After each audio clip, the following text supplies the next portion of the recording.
just, hello. I can hear myself through your speakers. Fun. Okay. Okay, so I think we have sound. We should have sound. If we don't, somebody please tell me if you are on the chat, on the Twitch channel or on the YouTube channel. But welcome, this is Victoria from Hellenic Herald. We are doing our regular book club, and we've delayed talking about this for like, I don't know, 3 weeks or something, 2 weeks, because I wasn't able to join, and this is just so juicy that I was like, we're not gonna not stream this one. Probably we won't get through all of it, but we'll try. Okay, so let me just make sure everyone's ready to be on stream. Okay, are you guys good to be on stream? Okay, cool. Oh wait, I didn't do it yet. Just hold on. There's too many audio inputs. Oh no, that's not the right button.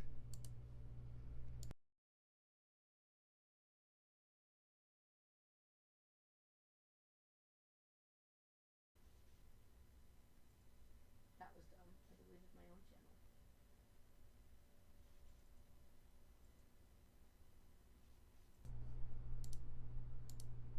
channel. Okay, there we go. And add you guys. It's audio output capture, not input.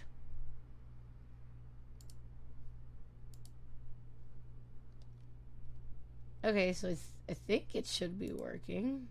You guys see something? Darn. That would be no. God damn it.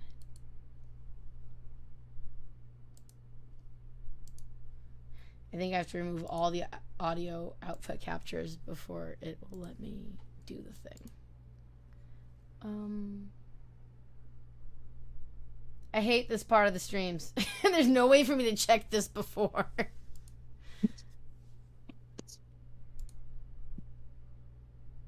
Which one's my headphones?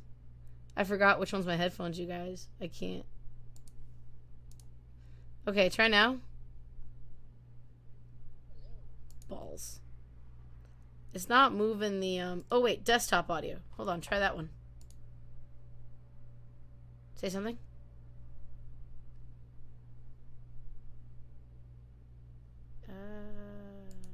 I hate this so much. Something.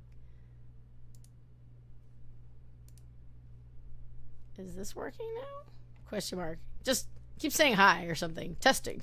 I don't know. Damn. I do hate this.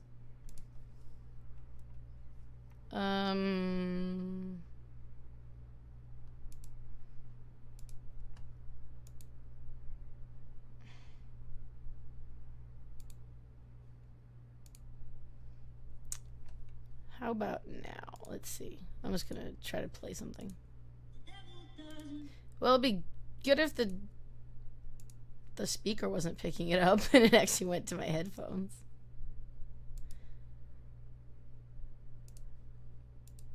You guys are so patient with me. I appreciate it. Try now. Hello. Oh, yes, I did it. Okay. That was very loud.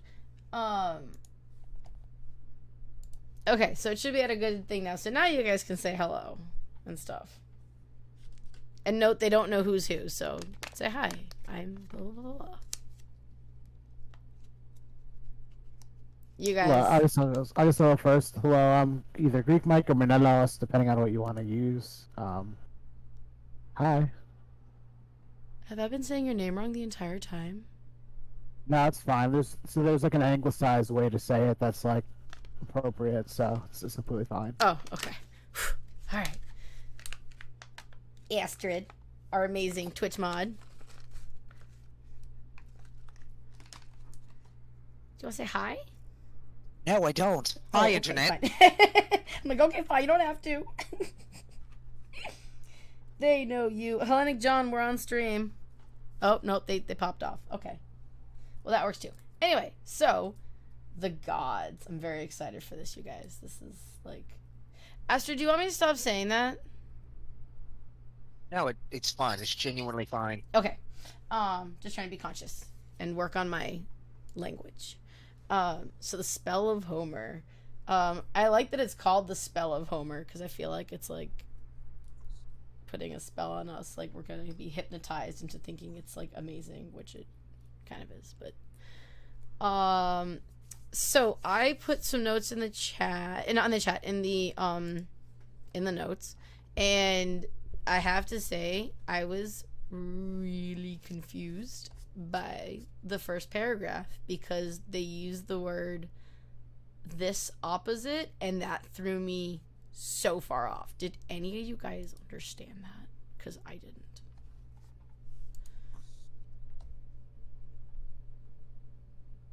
Yes, you do. Wait, what is Lennox John saying? Yes, you do. It only breaks. Oh, I know. I have to. Is it because I was fussing with the settings? I think so.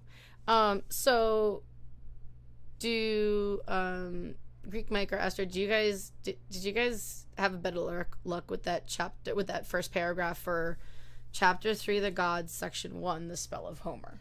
Blah. Yeah, I'm trying to figure out what it means right now. I actually looked up the word opposite to see if there was a hidden meaning. I think it's saying so. Human species integrate into the rituals to invoke an opposite. Opposite of what? But anyway, that opposite, and then as explanations are invented, questions asked, and tales told about this opposite. That's the opposite that's invoked. So and through the explanations invented, questions asked, and tales told about that, the very substance and meaning of religion itself is spoken of. So is this opposite the very substance and meaning of religion itself? Yeah, but what is it the opposite of is the question. That's what I'm wondering. Yeah, I didn't get that. I was very confused by that particular thing. What is it the opposite? So I did have a theory, which is that it's referencing things that we don't understand. And that only kind of worked when I tried to re-say the sentence and fit that in. Sentences and fit that in. But that was my working theory. Yeah. Otherwise, I'm still confused. And so I got also what you were talking about, the rituals themselves.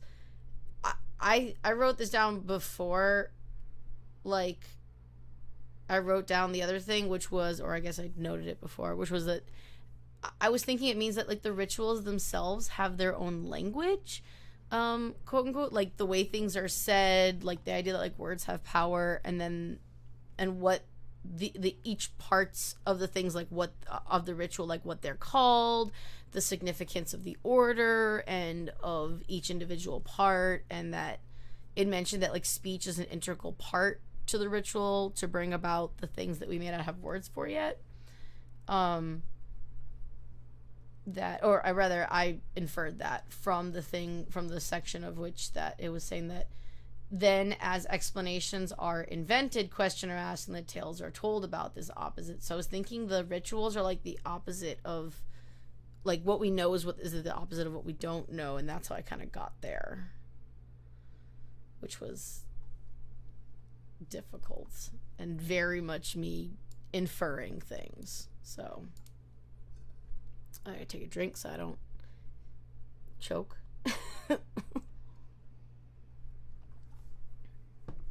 But yeah, that was my thought on that.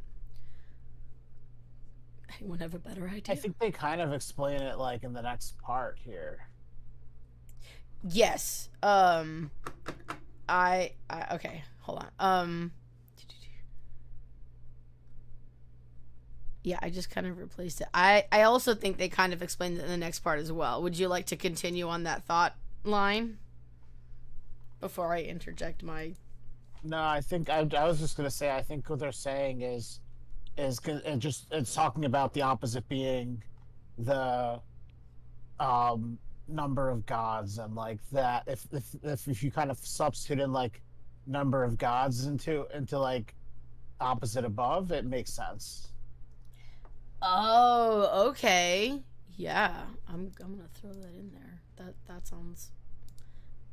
That sounds better than my idea. Which was that language is the opposite of writing. Question mark. All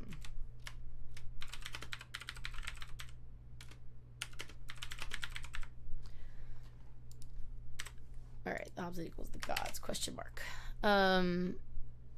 So yeah, in the next paragraph, it's a small paragraph, but it is, I feel like it's dense.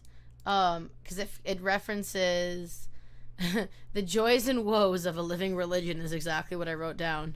That it's like there's no priestly caste with a fixed tradition. It's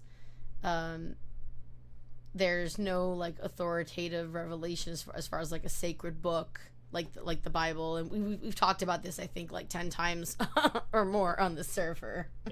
Yeah. Because especially because we all like a lot of us come from very structured religions, so this sense of like things coming I mean, although I think everything I'm pretty sure I can say this with a sense of certainty, and I'm pretty sure you guys would agree with that.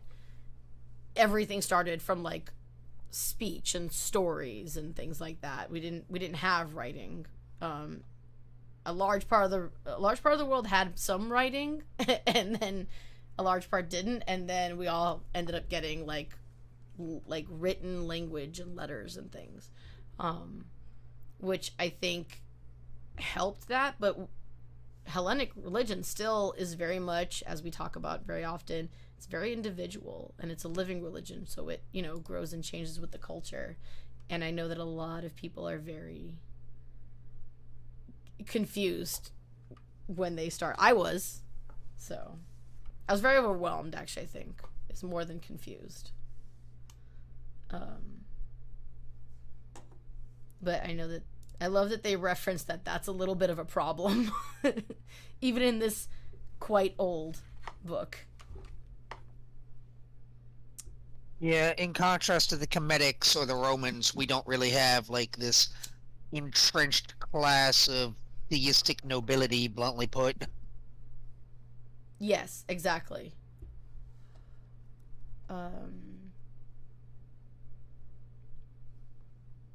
Where I died for like a second. My brain just froze. Because I'm trying to...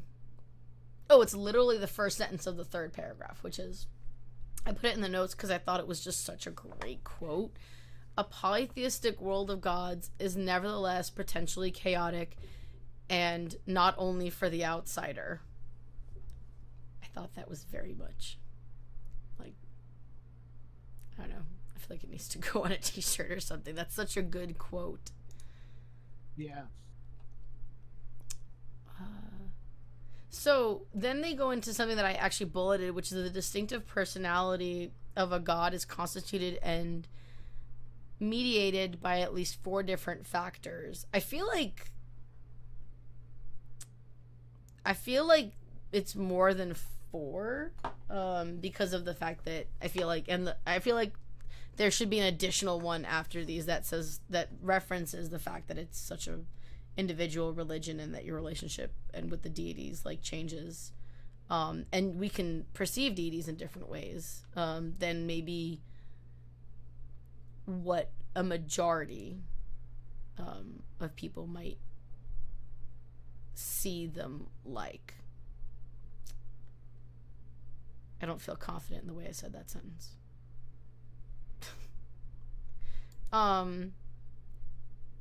But would either of you guys like to read so I don't talk forever? Hiding. After you, Menelaus, because you'll do it better than I will. Oh, that's... Do you want me to read the full paragraph, or? The distinctive personality... Yeah, just the 4 personality... Yeah. The 4 traits that... So, distinctive personality of a god is constituted and mediated by at least 4 different factors. The established cult with its original program, unique atmosphere, the divine name, the myths told about the name being, and the iconography, especially the cult image. Yeah, which... That makes sense as a recipe for, like, what a god is, essentially. Well, yeah, exact. I mean, that's all we have, right? Because all of this comes from the writtens and the stories.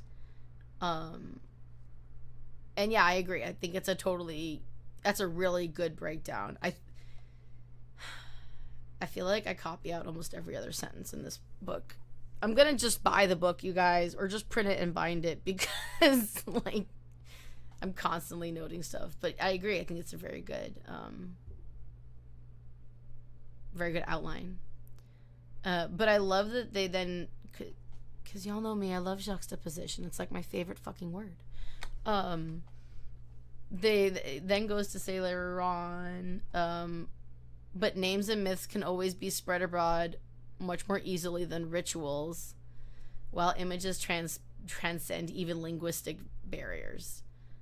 So I love that it left room for the fact that it's a living religion, and that different deities are more or less worshipped, not necessarily important, in different areas, depending upon the area.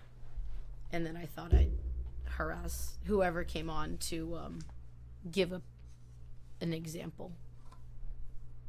So I know there are some easy ones to pick at. Do either of you have examples of a deity being more or less worshipped because of the fact that rituals or images or word myths and names can be spread more easily abroad than rituals, or images being more spread than linguistic barriers? Examples. Yeah, you could talk about the spread of the Dionysos around, and how like even like the Dacians, who were like the modern day Romanians, worshipped Dionysos. Yes, I was hoping somebody would say that, because of course we talked about it in like chapter 1 or something. I don't remember. But yeah, that's a really good one, and one that's referenced in the book as well. Does anyone anything come to mind? Astrid? Not at this time. No worries. Just trying to make room for other people to talk, because sometimes I feel like I take over shit. I love that they reference the different festivals. It's like the second page, beginning of the first full paragraph. And I loved pulling those out for the notes. I don't know which deities you guys, off the top of my head, worship, so I wondered if any one of them were particularly of interest to you guys. Because we have fire festivals, ox sacrifices, and I have a question on that I thought I might discuss. The maidens being consecrated, I also have questions on that. And the Peplos? God bless you. You never let me suffer for too long. Yeah. So, I was wondering if either of you guys had deities that were listed in one of these, what are they called? Festivals? Cults? Because I honor all 12. So. Yeah, I do too. Same. Okay, we're all equally enjoying it. So who wants to do a fire festival? I do. Duly note, we spent like half of one stream talking about how I've nearly burned my house down like 10 times. So I had questions. It was very specific about the ox sacrifices. It says that the ox sacrifices in which the ox slayer flees from the scene of his deed are celebrated in honor of both Zeus and Dionysus. So that's very specific. And I'm wondering if there are ox sacrifices which the ox slayer isn't fleeing from the scene? Were you guys thinking about, like, did that seem really specific to you guys? Like, Of course, it's not specific. It's a ritual. true, yes. Very good point, Astrid. It just made me wonder if there was other ones. I think that was answered in the earlier chapter where they said like oxen were commonly sacrificed. So like, this is probably specifically this ritual they're talking about.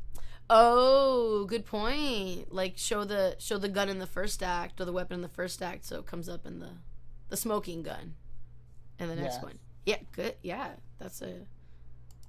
I would agree with that. I think that's fair. As well as the fact that it was also very specific because it was ritual. I don't understand how maidens were consecrated. I don't. We're like. Yeah, I don't either. I wish they went in more. I wish they went in more detail on that because it's like a title is bestowed upon you. Because I would think something like a ceremony of some sort. Question mark. And an educated guess, it most likely meant that there were certain purification rituals undertaken. Yes. Ooh, good idea. I'm gonna hold on. Give me a second.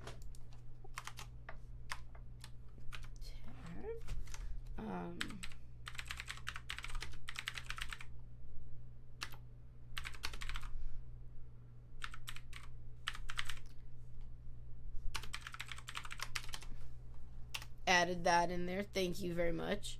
And a peplos. Thank you. Is that a tapestry, Menelaus? Yeah, I think so. Yeah, because they actually didn't give us the translation on this one for once. Oddly enough, my grandma knows how to weave tapestries. I just googled it to confirm. It's actually a body-length garment. Oh, thank Dress, you. no. It's literally its dress. I have a dress like this actually. Huzzah! Awesome. Would you put a link to a picture in the notes, please? Yes. Thank you. And I love that, like, right after that, they went into, like, the same name may also cover different cults and different, like, which is, of course, the different cults we're talking about. I actually should probably put it in the notes that these are cult activities. You know, your friendly cult activities, nothing crazy.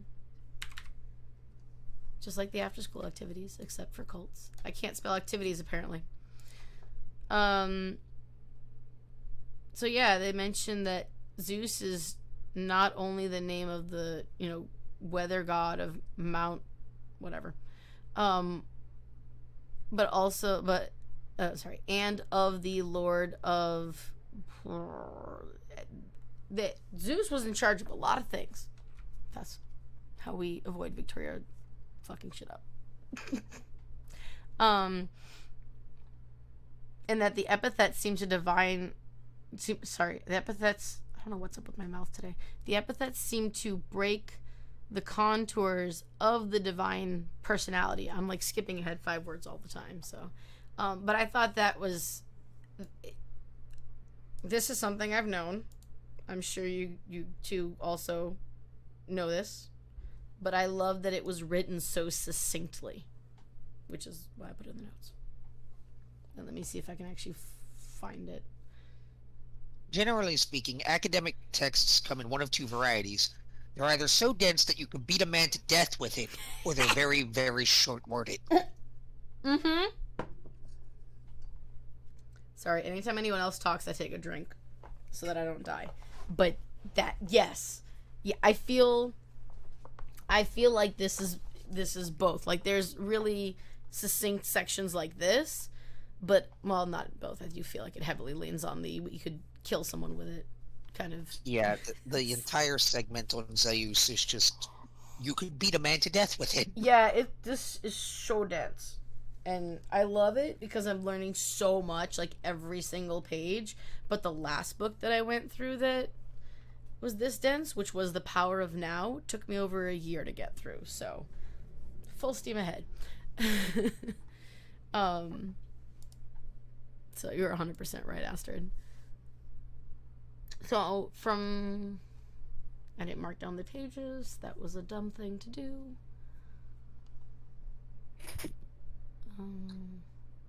There we go. Okay, so we're on the bottom of page 171. We've moved officially one page. So then I copied out the section that says the different names may refer to the same being, which is of course beating the epithets thing on the head. But I love that it gave really good examples like Apollo and I'm not gonna say that. This is why I use the names that I use, because I can't pronounce things.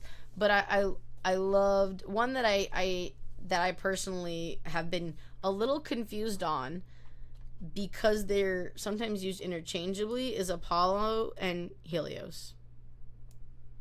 Yeah. Because I ultimately found, to my understanding, that Helios is the personification of the sun, as opposed to Apollo being the one who, I don't know, drags Helios across the sky? Question mark?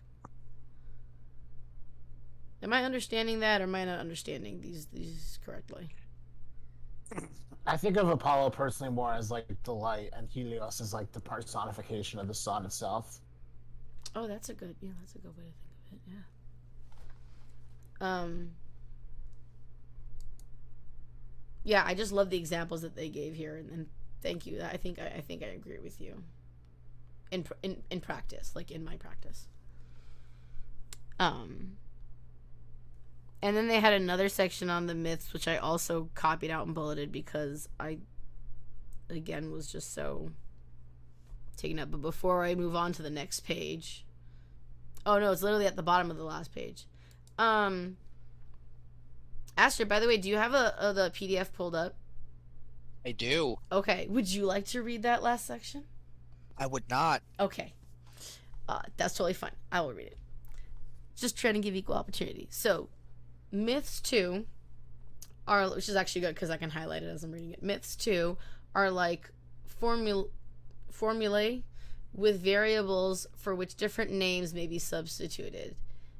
And then it gives examples.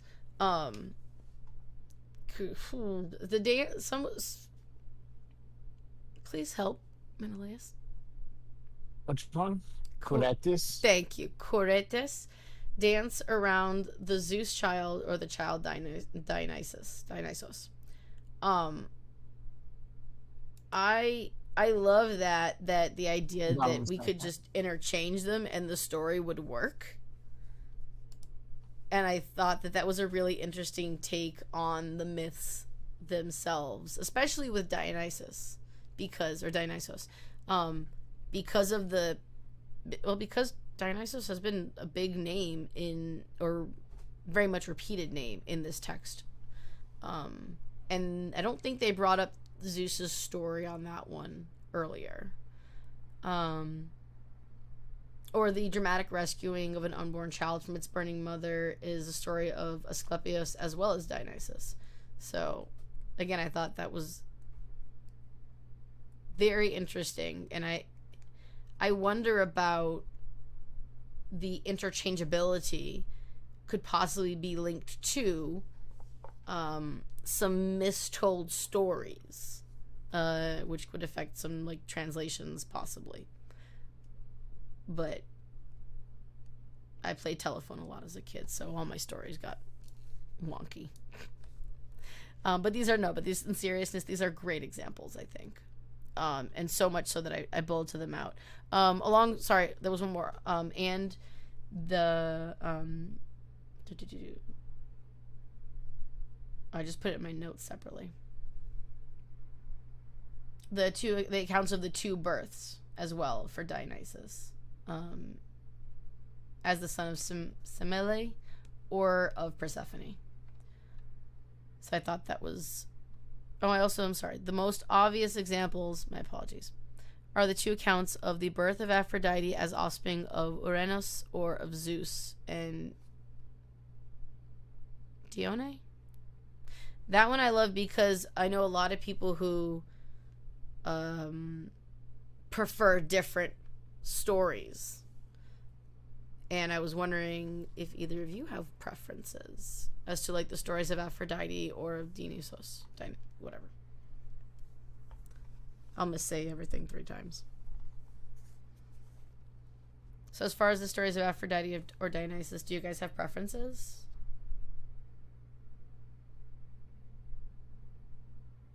Oh no. Did you just... I mean, I have a mild preference for the sea foam story when it comes to Aphrodite, but that's about it. Simply because I heard that one first.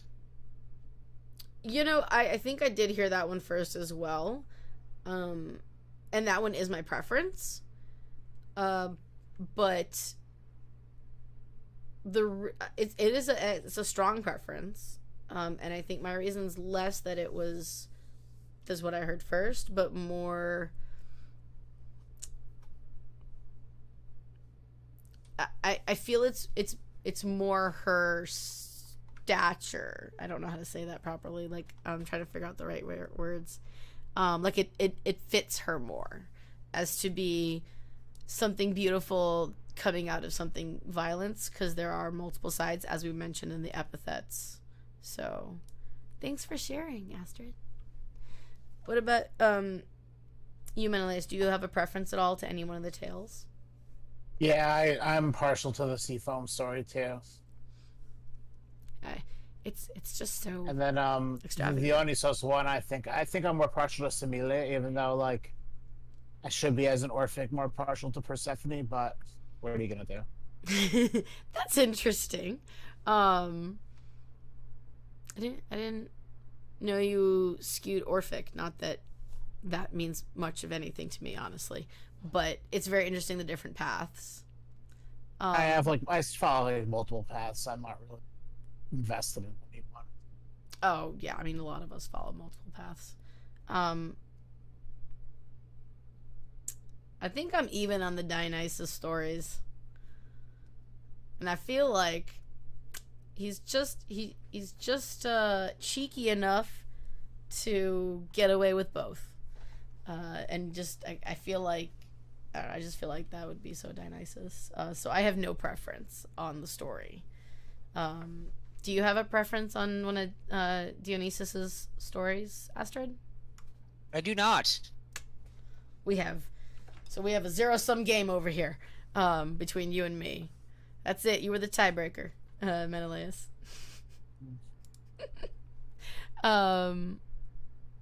Yeah. So I just wanted to highlight the fact that like everyone has a different path and like ones that they prefer or don't, you know, and it's all totally fine. Let me see. I totally kind of skipped the part about the authority. I thought that might be something that someone might want to talk about. I went kind of straight to the poetry because I love poetry. But was there anything else before we get too far that you guys might want to bring up?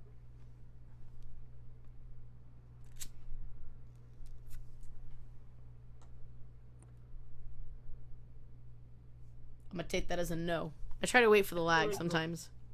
I said no. I'm sorry. Oh, yeah. If you have push to talk on, it actually takes a second for it to turn on. Cool beans. So I love this. The spiritual unity of the Greeks was founded and upheld by poetry. A poetry. Yeah, it says a poetry. Which could still draw on living oral tradition to produce a fastidious union of freedom and form, spontaneity and discipline, which again, juxtaposition is one of my favorite things. So and so I love that it has that compare and contrast, and just the first part, that the spiritual unity of the Greeks was founded and upheld by poetry. Chef's kiss, in my opinion. Specifically, it's lyrical poetry. It's meant to be sung. Yes, which I just could. Thank you for the opportunity. I appreciate this very much, Astrid. And it's a fine point too, because we actually have Be the Hellenist Wish has tried to reconstruct some of the music. And I heard maybe she might be trying to get an orchestra to play it. That's all I'm saying. So, but yeah, it was meant to be done with music. And I feel like we do forget that a lot. because we just tend to read it out because we don't have the music. And in the case of English speakers, we don't have the same tonal resonances as Greek. Our words are literally different. Yes. Oh, you know what? I didn't even think of that. That is such a good point. The Romans suffered from this too because they spoke Latin. Is that why none of it made it? Oh my god. No, none of it made it because the Christians burned it all. Well, that too. Yeah. There was a lot of burning. A lot of burning. But what I'm wondering is more, when it comes to the Roman side, I guess, of Hellenism, I wonder if they had musical poetry as well. Yes, they did. Oh, good. See. But what's important about Religio Romana when comparing it to Hellenism is that you have to understand that it was a distinctly different religion. They were using the same names for very different gods and told very different stories with them. Yes, I have heard that, actually. And I have not dug any further than that.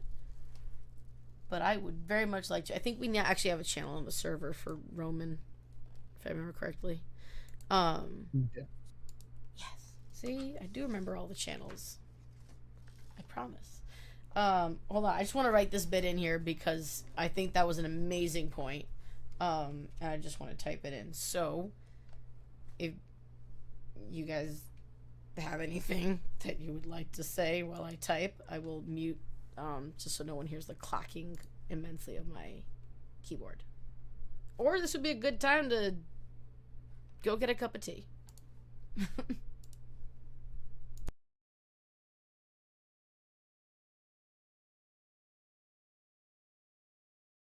We are absolutely terrible presenters.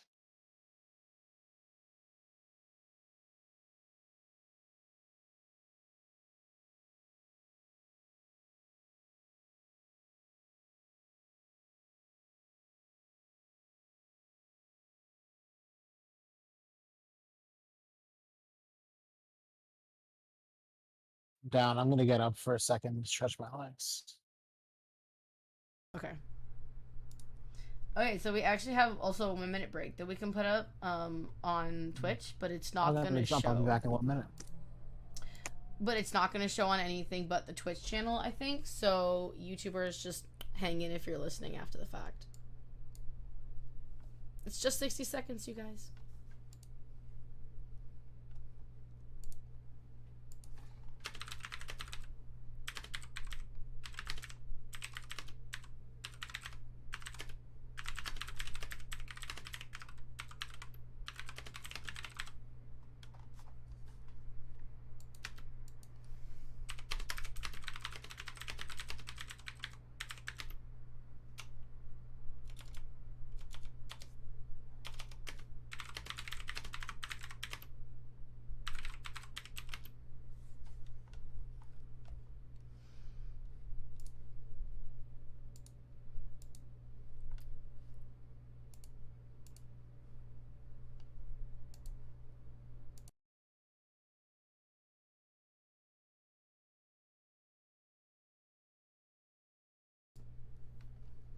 Okay, we're back in 5, 4, 3, 2, 1. So I put that note in here. I put it as important to remember that the poems were lyrical, aka they were meant to be sung in their native tongue. I think that bit that you mentioned about it being that the words are different and the intonations and things are different, Astrid, was a really good point. Oh, are you on the notes now? Yay! Are you the armadillo?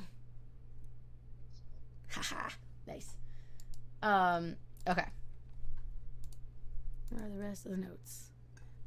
So then we started going into the into the texts that we actually have as Hellens.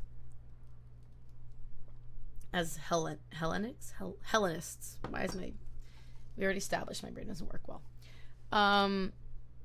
So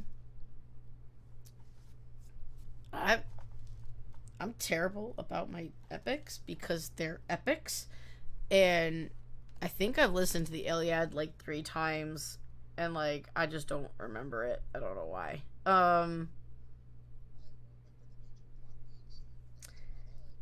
Oh yeah, I was trying to like really get into it, and actually, I actually ended up talking with somebody later and being like, I know why I never remember it. I'm a visual learner, not an auditory learner. And I was like, I've been trying to learn it the wrong way the entire time. I'm not retaining any of it. But yes, I do remember some of the basic plot points and the overarching story.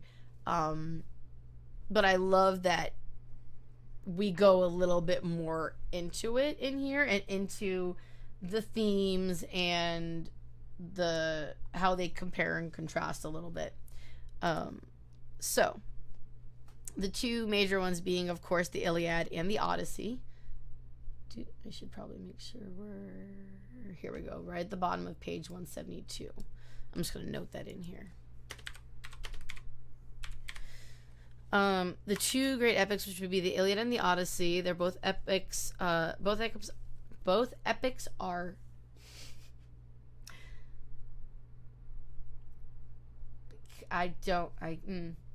consciously, I think.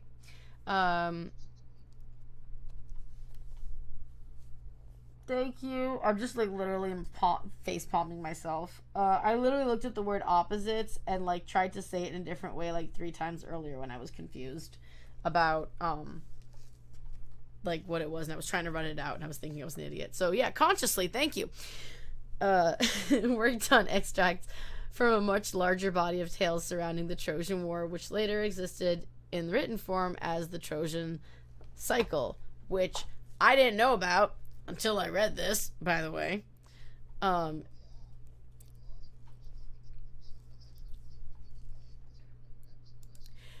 Yeah, like I didn't know it had its own thing separate. I've never heard of the Trojan Cycle, and I'm like, what?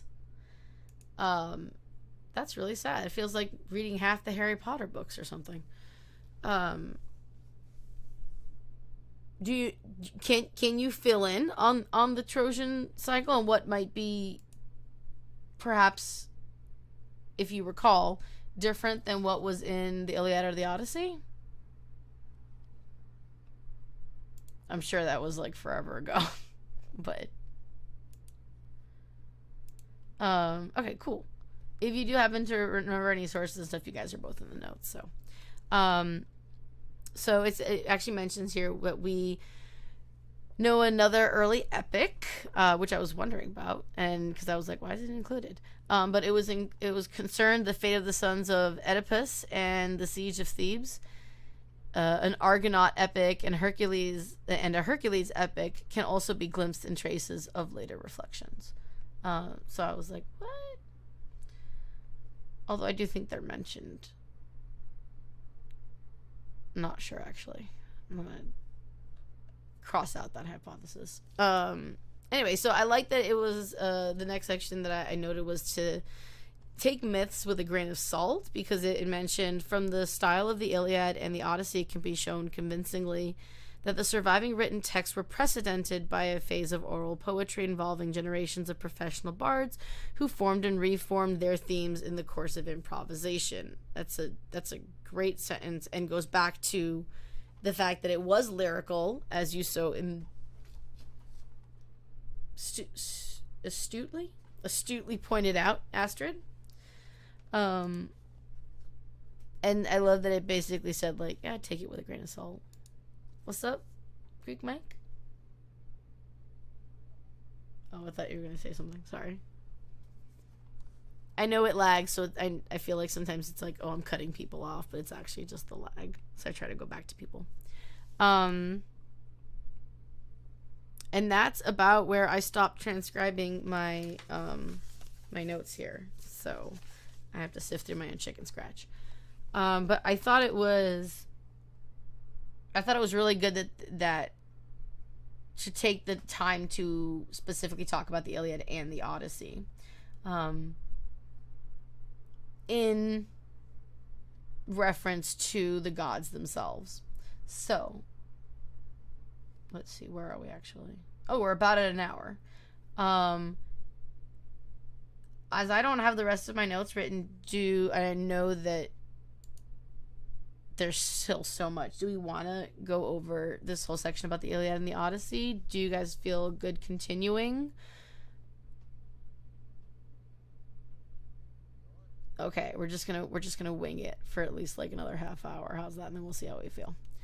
Because I know it's getting around dinner time for the Pacific coasters, and now Victoria has to go back and check where you guys are. East Coast, both East Coast. Oh my, it's getting late. Okay, as well. It's like almost 10 there, right? Okay. Let's wing it for like a half hour more. How's that? Okay, so yeah, that was where I left off from the beginning of page 173 about the Odyssey and stuff. Like, all of this should be taken with a grain of salt. But then the next thing the very last thing I retyped was the traditional name for Homer, and the epithet Homeric may still be used as shorthand for the surviving text as a whole. And I know that I actually have not done this, but I've seen it. I've seen other people do it, and I kind of wanted to ask if that was pretty standard. Like, have you guys seen that as like the standard? Because I only saw it like once. I only saw someone do it once.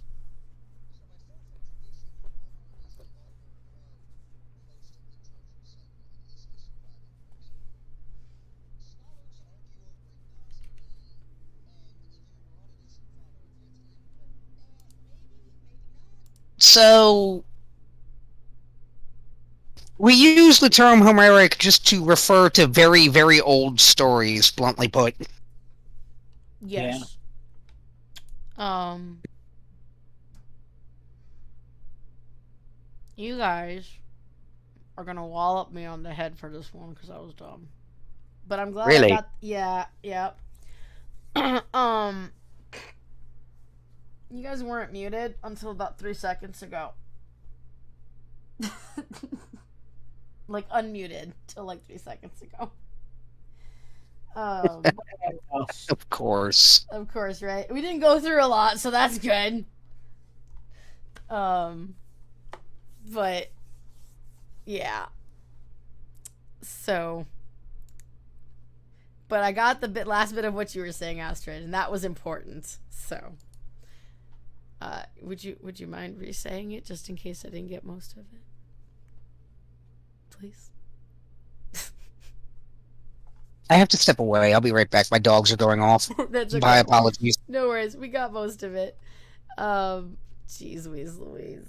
I gotta put like a sticky note that says make sure all mics are on. But yeah, that was a good point by Astrid that Homer was responsible for a lot of the surviving texts, and so we do just kind of say Homeric. I've seen people use that as a general term for like any and all surviving texts in regards to the Iliad and the Odyssey. Yeah. And apparently the Trojan Cycle. Okay, let's see here. Did you have any notes? Because I know you read ahead, Greek Mike. Did you have any notes on the Iliad and Odyssey? No,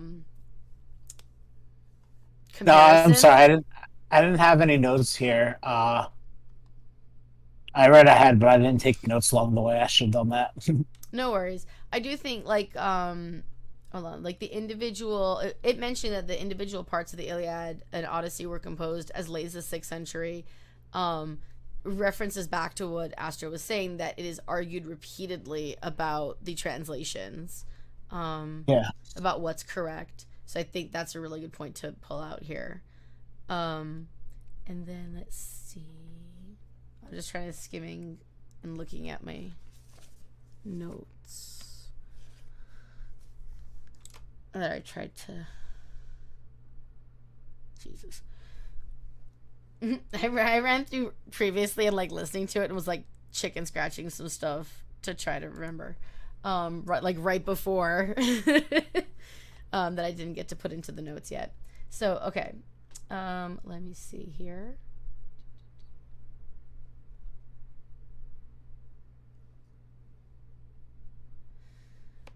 Oh, okay. So, I have one. So, the heroes, Gilgamesh and Ishtar. I loved that story. That was, and in fact, a lot of the stories from both of these can be found on some very popular podcasts, which I will also stick in the notes, that I listen to. But I've actually listened and read this story like a bunch, and if I'm remembering the right names for the right people, I think that is a great story that shows. I feel like I'm gonna get it wrong. Isn't that the one where like Ishtar comes or Gilgamesh comes? I can't remember Gilgamesh is the king and Ishtar's the dude that comes and was like, "I'm super strong and I will prove it to you by taking down a divine beast." What was it? Was it one of the Gorgons? I can't remember. But I love that story, and I love the story in which Hercules confronts Hera, because I feel like, I mean, for the whole tale of Hercules, it's like this looming conflict that we know is going to happen eventually, and I think that's what part of that makes the story so great, especially as Hercules goes on so many or is part of so many of the stories, like, you know, with the Argonauts and the didn't Hercules also go and try to get like one of the apples or something? I can't remember, but there's so many stories that I feel like that was gonna be a conflict that was gonna come up at some point. We just were waiting for it the entire time,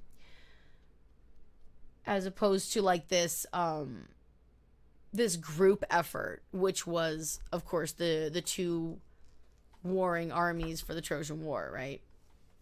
And I love that there is that, you know, they're the individual heroes and their roles that they play in some of these battles, as opposed to the sides of like just the two armies and the two kings. So, because, you know, Hellenism is filled with comparing and contrasting. Yeah.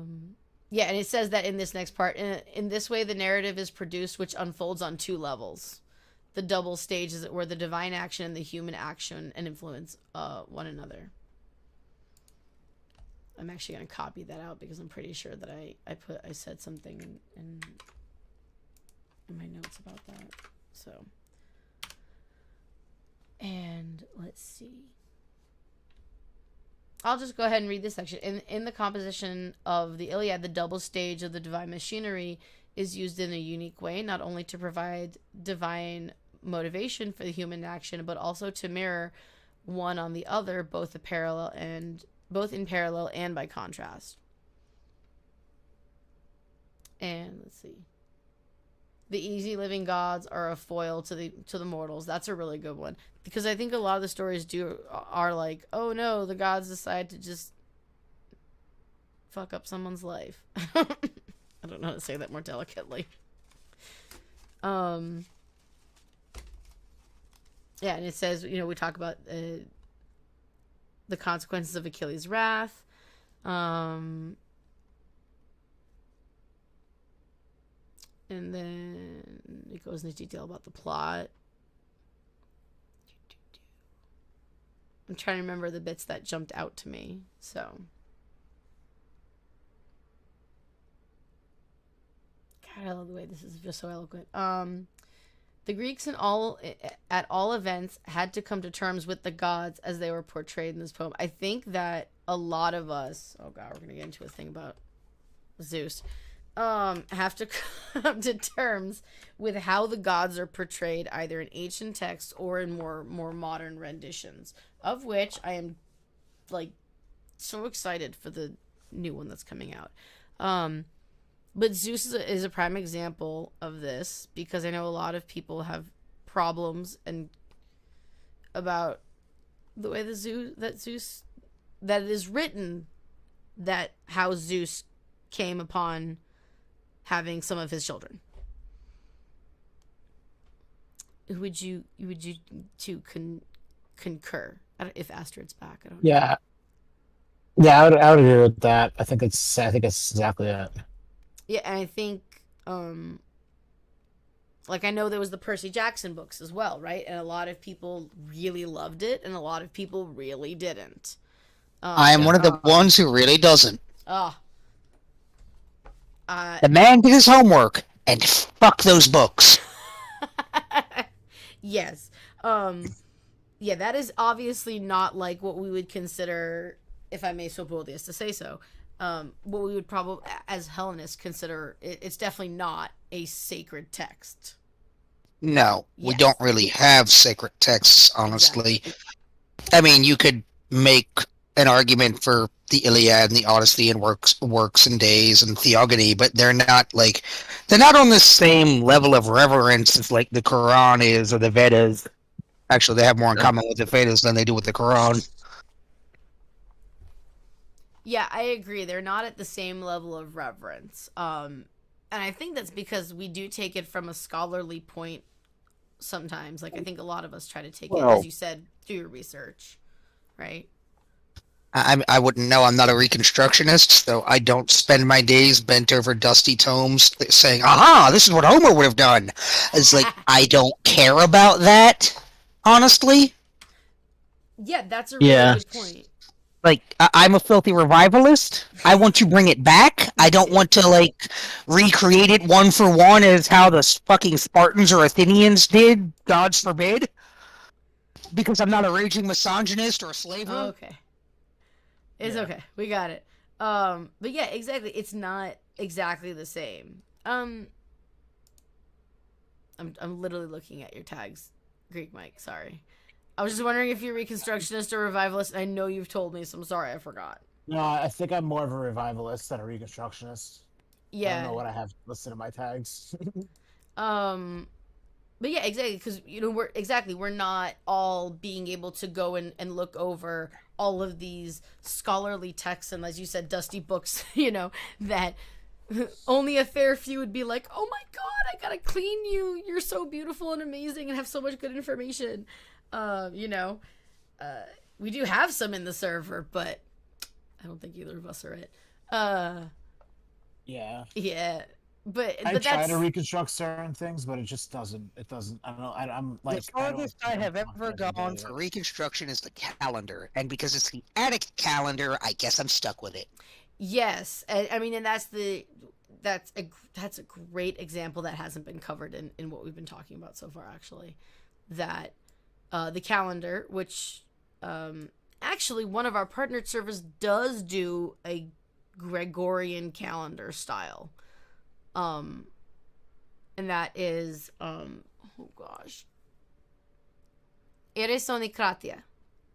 And that's only because I'm friends with the owner, and she's definitely made me say that a bunch. That I actually got it right. But, yeah, a lot of us have to plan our lives around using the Attic calendar, and trying to fit in the festivals and stuff in the right quote-unquote day is really hard. And that's a really good example. And yeah, where's that section that we like 2 pages ago? All of the 2 pages ago, guys. That it's a living religion. And that I can't remember. I'm not gonna go back to it.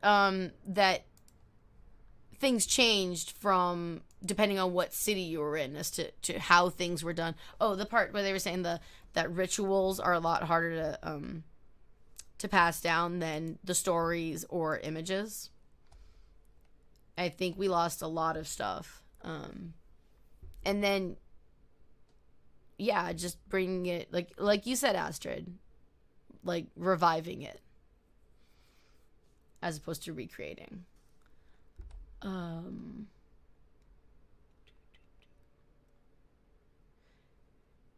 Any other thoughts on that?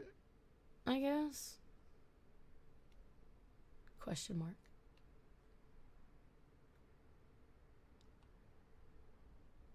Okay, so let me ask you two a question in regards to... I had it highlighted and I lost it. Oh, do either of you have any other examples of, like we were saying, like the Percy Jackson books where it's coming to terms with how the gods are portrayed. That's it.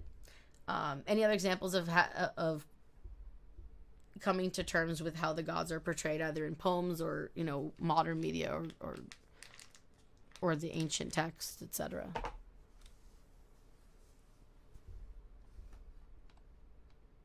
I think of a positive example of like the game Hades being a really good That's a great portrayal one. of the gods, and trying to think of a good. I'm trying to think of a good negative example, and the best example I could think of in my head is just the movie Troy, and not because it portrayed the gods in a bad light, but because it didn't, I think, portray the book in the best way. Like it didn't keep true to the book in certain areas.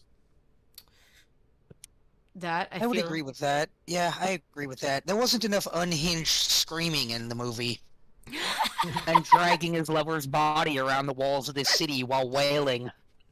Oh, wait, sorry, his cousin, because it was made in 2004. Yes, I agree with you. There are so many visceral examples that maybe weren't appropriate for the screen. I don't know. I feel like we got to see a lot of Brad Pitt, but that's just me. I feel like they could have fit in some more connections to the text. I agree. I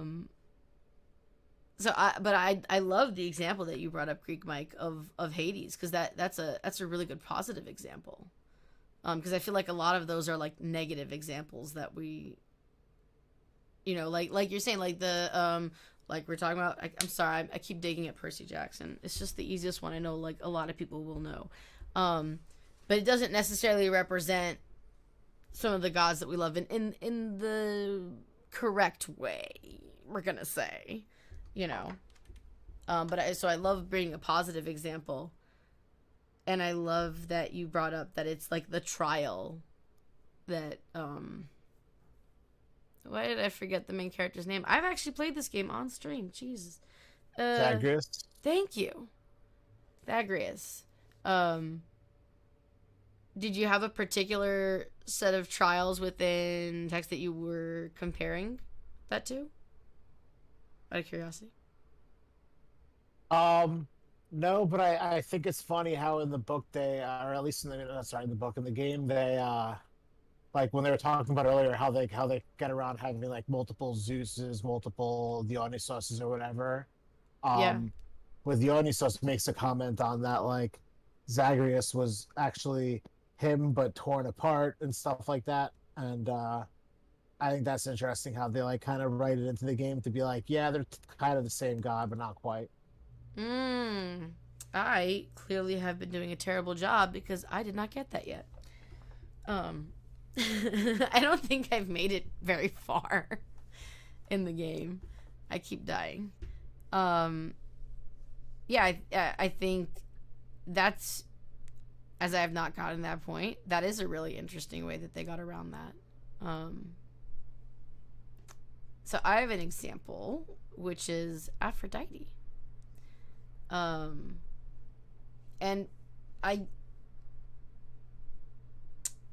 the issue that I had to, come to terms with, in the sense that I refuse it and nag people about it all the time, is Aphrodite is very often, she's the goddess of love, and a lot of people forget, I feel like, that it is not just romantic love, that there's actually different kinds of love as written out. Greek has 27 words for love, and that's I didn't know that. We have one, and I feel very cheated.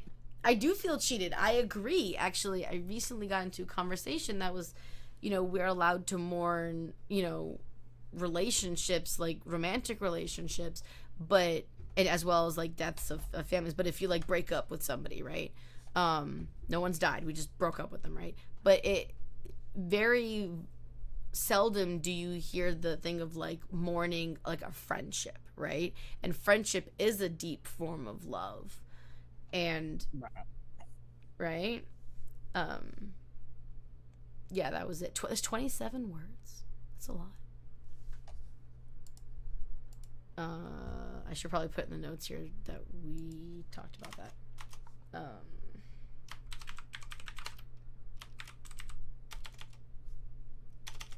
I'm just going to make little notes. I remember to write it out later.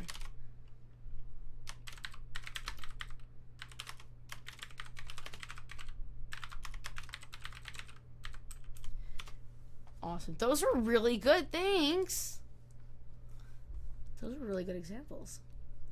I love that they mentioned that the Odyssey both opens and closes with the assembly of the gods, because I did feel like that was a good way to connect, as they said, the double stage of the divine and the human action.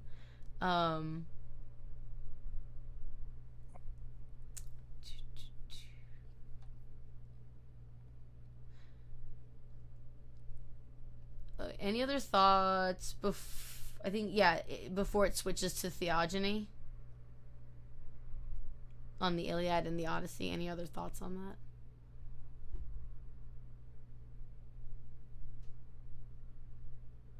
Cool. I'm just going to start counting to 5. My apologies, I was thinking. Oh, no problem. Did you have something? No. Okay. That's okay. I think I'm just going to count to 5 because I think that's long enough for the lag. So, okay. Theogony. So good. Okay, so I'm going to read here. Here are the powers of, or I guess I should start from the beginning. So, page 175, the first paragraph that starts on that page. We start going into theogony, and it says, besides Homer stands Hesiod. I feel like I said that. Yeah. Say it again, please. Hesiod. Yeah. Hesiod. I feel like my brain has just filled in letters for when I don't know how to say something sometimes. So thank you. Hesiod. And I will say that wrong 100 times. Just keep correcting me so I can relearn the word, please. An original, intangible, poetic figure in the theogony. I'm sorry, poetic figure. In the theogony, he created a basic textbook of Greek religion.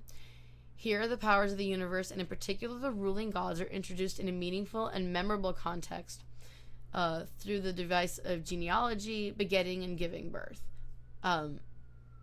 That was probably one of the things of theogony that was the most important to me, actually. That it felt... I remember when I read it, I was like...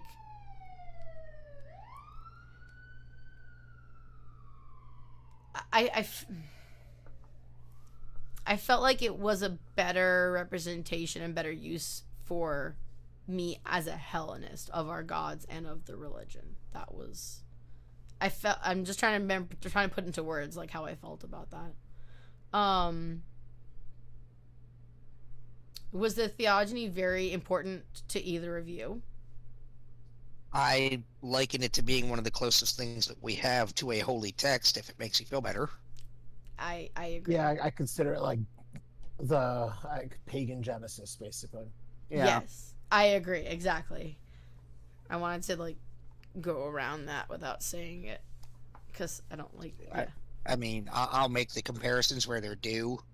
Oh, no. I just Like, the story is a story. What can they do? Get offended at us? They already are. Oh no, that's not what I mean. I mean in the sense that I try not to put words. I like somebody else to say things sometimes. So, or just see that someone else isn't saying the thing that I think, right? So, especially with the book club. So, I do agree. I think it's the closest we come to a Bible or religious text, as you guys said, akin to Genesis. I have not read Genesis, but I do still own a Bible, so I can go and compare. But I think I agree. I'm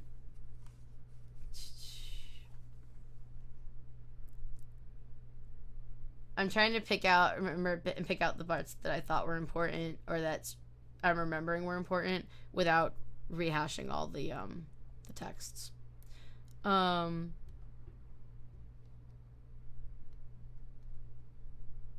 the longer hymns.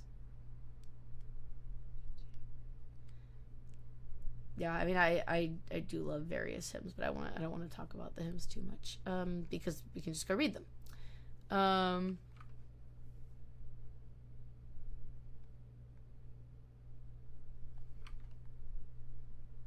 How they also bring up the Homeric hymns. Yes, I was actually just like was looking at that section. Yeah, so in Hesiod, right? Okay, Hesiod. So it says Hesiod shares with Homer the highly developed technique of early epic art.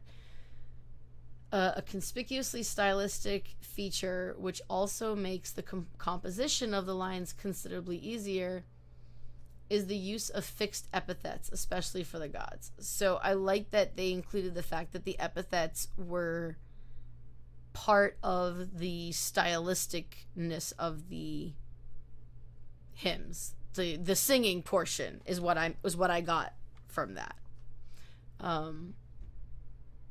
And the repetition of the way that the gods are referenced. Like it actually says cloud gathering Zeus, dark haired Poseidon. I've never actually heard white armed Hera. I've heard Hera of the with the splendid eyes. A lot.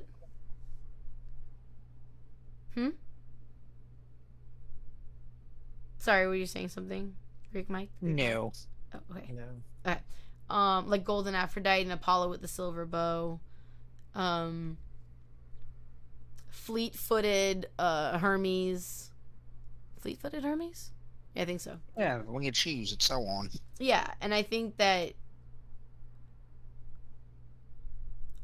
I think that the repetition is important, as it is with many poems or songs, but I think it's also important because it helps us learn it and remember. The basis of an earworm in like modern poetry and songwriting is that you make it repetitive so that it's memorable. Yes, that's perfect. An earworm, absolutely. That's a really good. Like it sticks with you because it gets stuck. Or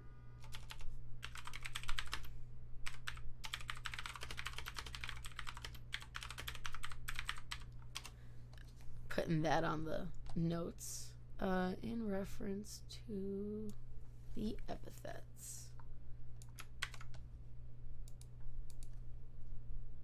Yeah, I also think it also gives a sense of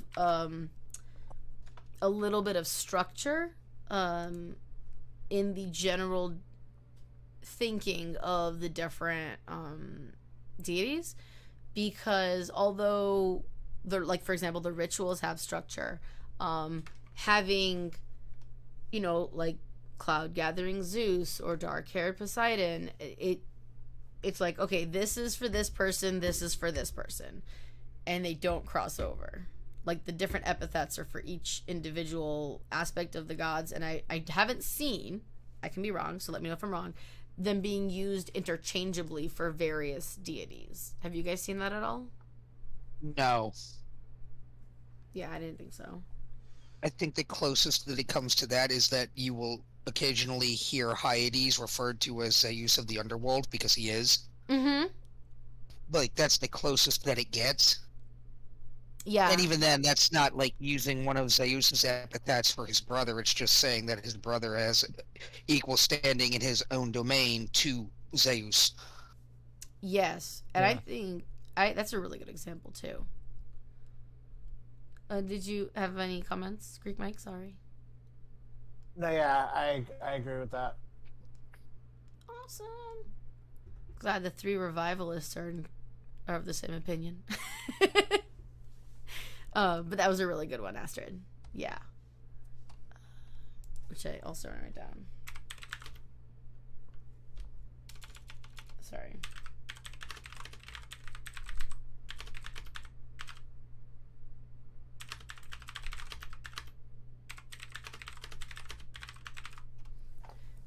And as the drama unfolds, I love that bit. As the drama unfolds, the gods become characters, persons, which the hearer can understand and recognize unmistakably. Which circles back to what you said, Astrid, which was that it has to be memorable, so they can recognize them unmistakably. Yep. The only time I actually have trouble with that is when they start using just the epithet. I've seen in places they use just the epithet for the deity, but I don't remember it because it's not like dark haired. It's like the actual Greek epithet, which then it's hard to remember all those. I think the only epithet that I remember from Greek is Basilia for Ida, Queen of Heaven. And I mispronounce that word all the fucking time because my Greek is terrible.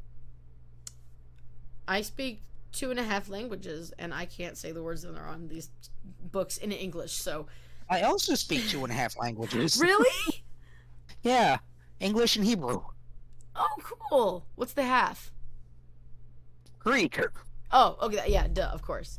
But I will say I kind of speak kind of speak Greek, but it's modern Greek, so it doesn't really help with like ancient Greek stuff. Yeah, Homeric Greek and modern Greek are very different. So, as I have heard, yeah, I got English, Armenian, and Spanish, and no Greek. I speak half of like Spanish and French, so I don't know if that counts as a full language. Yeah, I speak some Portuguese. Like I feel like Portuguese is my half language. Like, I feel like I could order food in France and in any Spanish-speaking country, but I don't feel like I could hold a conversation. Like, that's the levels. But, yeah, it is hard to remember, as you pointed out, Greek, Mike, all of the things. There's so much. We went to 6 pages in an hour and a half. So, okay... They mentioned the lyrical poetry in the next page, by the way, Astrid. Good. Right? Finally. And I didn't remember it earlier. But I think your explanation was far better, actually. Because they just kind of mentioned it with the choral, noting that the words choral, lyric, and the lyric poetry.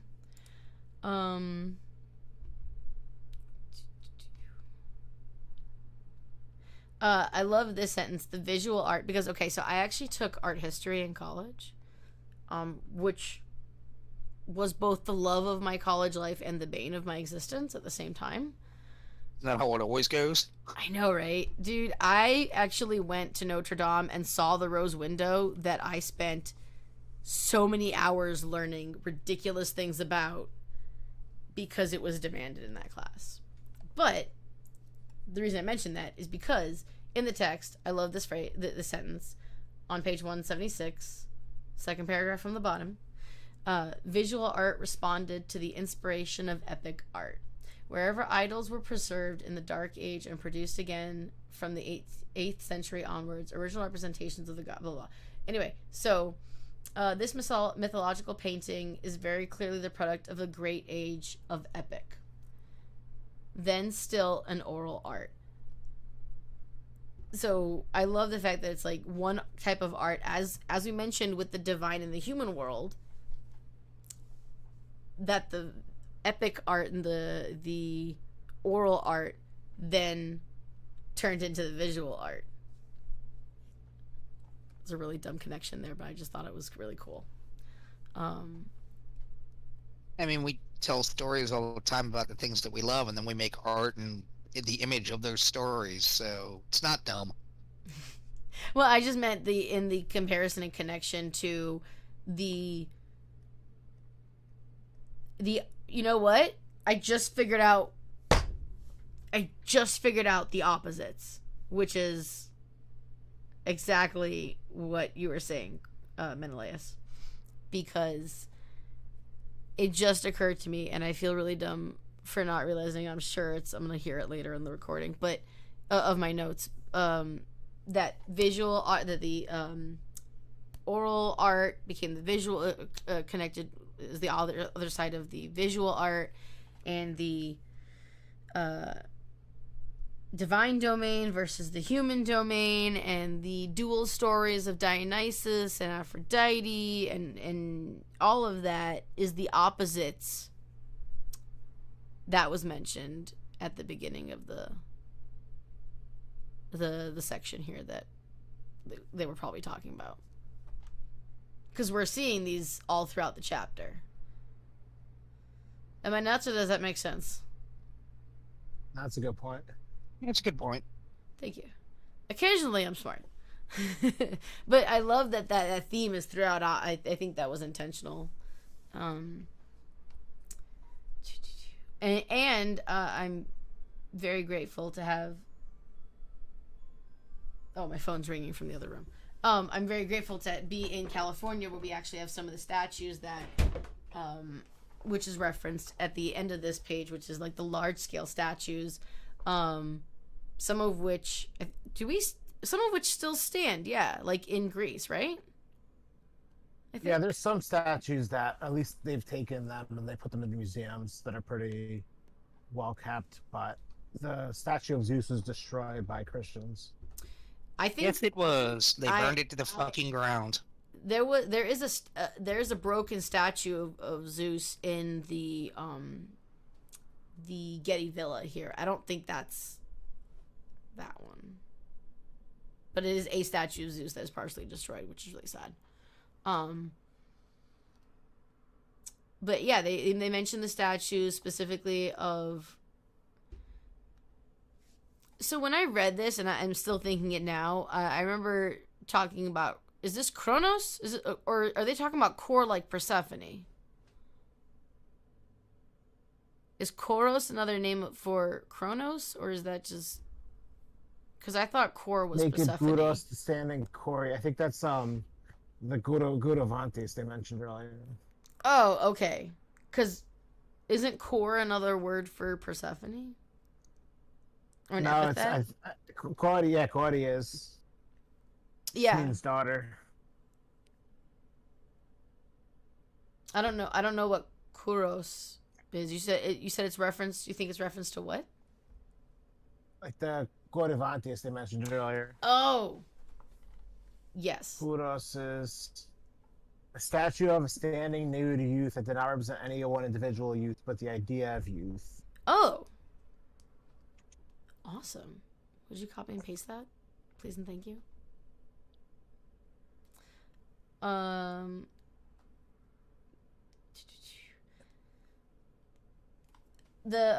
Here it is. I remember why I brought this up.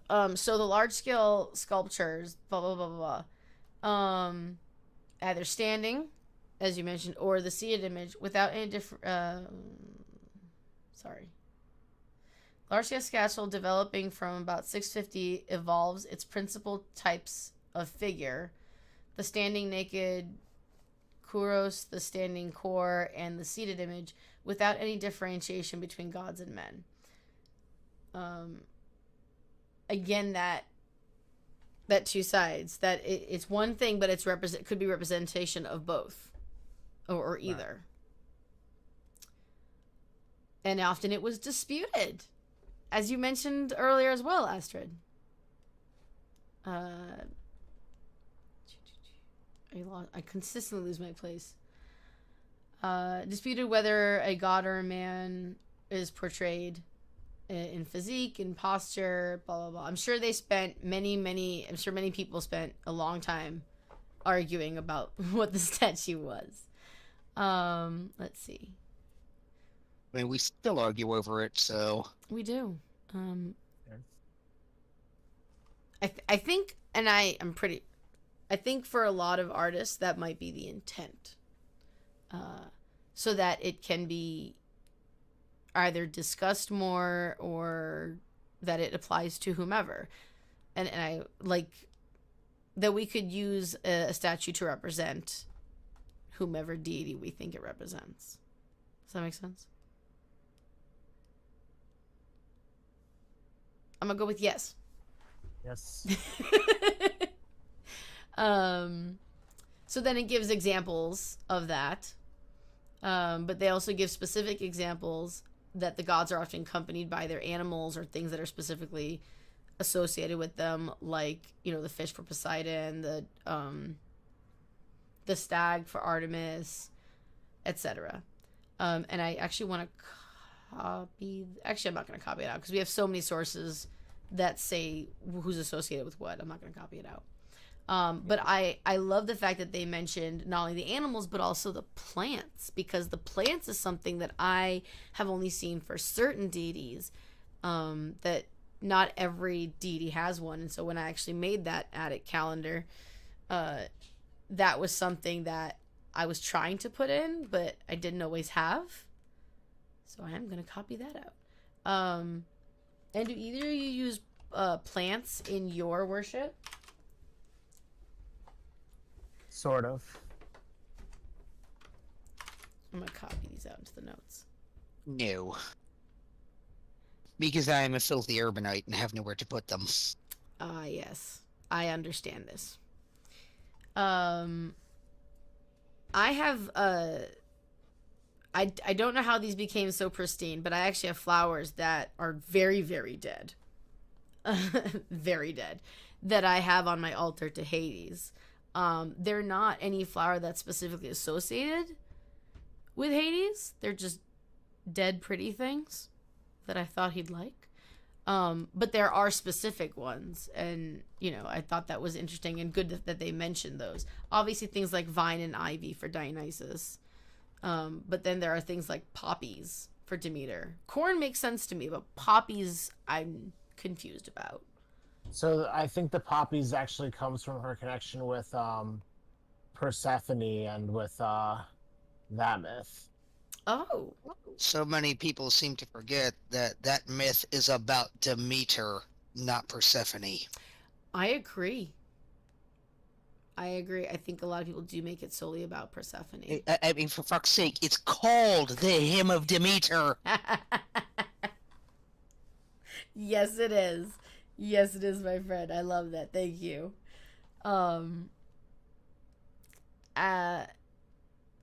So poppies are more connected with Persephone and the story of how Demeter, essentially, like every mother loses her daughter to the dude, or the partner. But yeah, that makes more sense now. Thank you. And yeah, a lot of people forget that too. I agree so much, Astrid. So that was all I had for the flowers thing. And we're actually at 7:37 and the sun's going down. So I have to eat soon. So I think I'm just looking at this last section here of this paragraph. My one comment was the one word I looked up from this section was chryselephantine. And what was the meaning? It means it's funny because it'll make sense when you hear it. It's gold and ivory together. So Chrysea in Greek is golden, and then elephantine, you could think ivory for like elephants. Oh, that makes sense. Okay. I'm just going to pop that word into the chat here. Is that what they did for the statue of Athena as well? Yes. Yes. Look, see? This is how we learn things. I'm wondering, I would imagine probably not, but now I'm going to go look this up because in Nashville, Tennessee, there's a recreation of the Parthenon that has a statue of Athena, which is gold and white. I don't know if it's gold and ivory. And I imagine that this day, in ages probably not because poor elephants. But that is good to know that it was very specifically for that pairing. And it was just gold and ivory? There's not like gold and marble or anything else? I think it's like coated in gold and ivory, so it might be marble coated in gold and ivory. Oh, that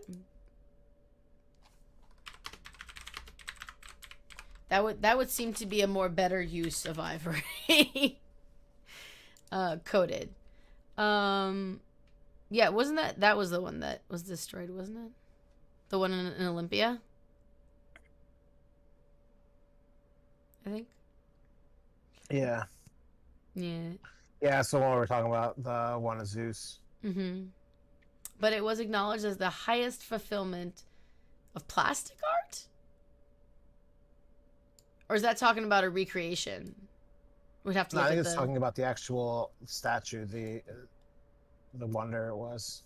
They don't mean like plastic like we mean plastic. I think they mean like plaster. I think. I would wonder. Yeah. Yeah, but it was a really good representation of divinity, actually. I agree. And thank you for bringing that up, because that does actually hit the very last section of the page really well. And is a really important vocabulary word.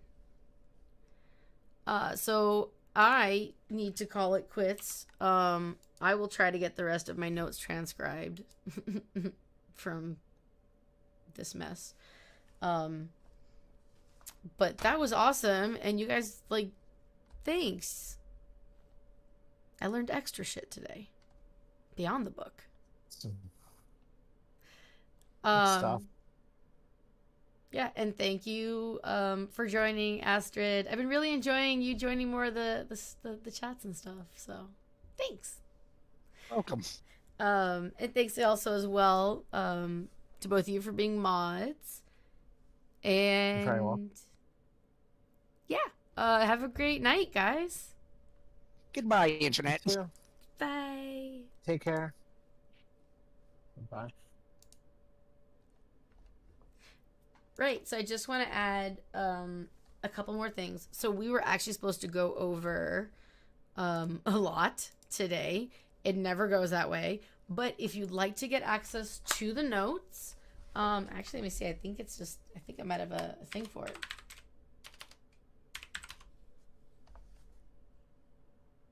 I do not, apparently. Okay. But you can always join our Discord server. Even if you're just interested in this book, or just finding out more. So you're welcome to join our server, and we do have book club every Friday. We try to have book club every Friday, but life sometimes. But the notes are always there, and I think I will be able to get the rest of my notes up for this section, because we're supposed to go over the gods as well as, let me see here. We're supposed to go over the section, the gods, as well as section 2, the individual gods. So things that we were mentioning about the different gods, their epithets, etc., will probably be more in detail, or I know are more in detail, in the section on the individual gods. And yeah, you'll be able to find the notes for all these things. Now they're, we're working on making sure that they're more like a study guide, as opposed to just the random stuff we throw in. But we are always happy for volunteers to help do that as well. So just encouraging that. We have lots of positions, quote unquote, that people can help with if you want to be involved or maybe aren't really interested in book club. And we have like lots of different streams. So thank you so much if you enjoyed it. Or if you like the streams, make sure to push the like button and make sure to follow us. That's the best way that everyone can support this channel. And our amazing server full of almost 400 amazing people like the ones you met today, talking about all sorts of subjects in relation to Hellenism and other pantheons within the pagan community and just paganism in general. So yeah, come join us. And I hope all of you have a great